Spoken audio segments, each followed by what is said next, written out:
Hello and welcome to Daily Dose Radio, a 5-minute-a-day podcast studying the Psalms verse by verse, recorded here in the dining room of the Bible Bistro, located in Sharonville, Ohio. Hey there, friends. Welcome back to Daily Dose Radio here in the Bible Bistro.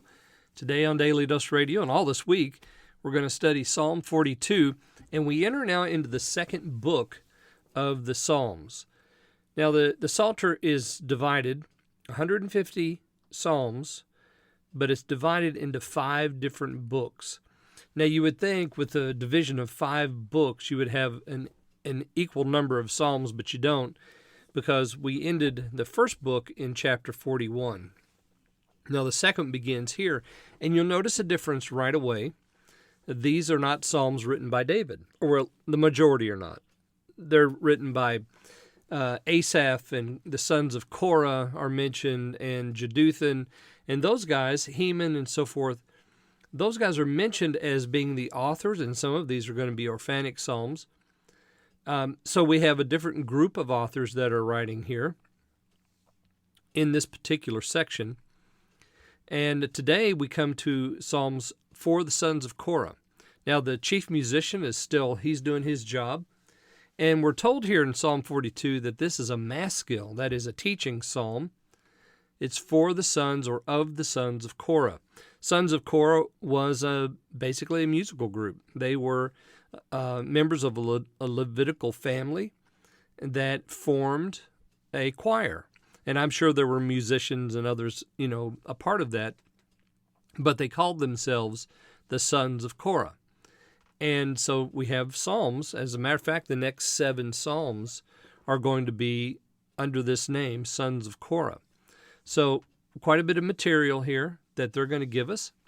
This particular Psalm, 42, a maskil, it's by the chief musician.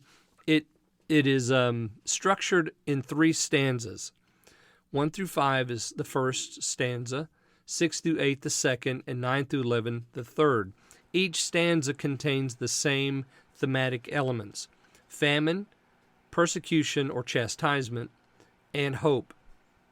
So each of the 3 stanzas ends with a statement of hope. They all begin with the statement of famine. And in the middle, there's a reason that there's trouble that's happening. There's tension that's created between the famine, the spiritual famine, and the hope that is expressed. So this psalm is really one of those psalms that every one of us will recognize. We can immediately place ourselves in the framework of the psalm. We can say, I've been there, I've felt that, I know where he is. It gives us a response to the famine of the soul. Each one of these individual stanzas is unique, but they all work on the same internal structure: famine, persecution, hope. So we're going to jump in today. Now, today we're just going to look at the first piece, which is the famine piece in verses 1 and 2. So if you have your Bible, let's turn to Psalm 42, and we'll just read verses 1 and 2 together. As the hart panteth after the water brooks, so panteth my soul after thee, O God. My soul thirsts for God, for the living God. When shall I come and appear before God?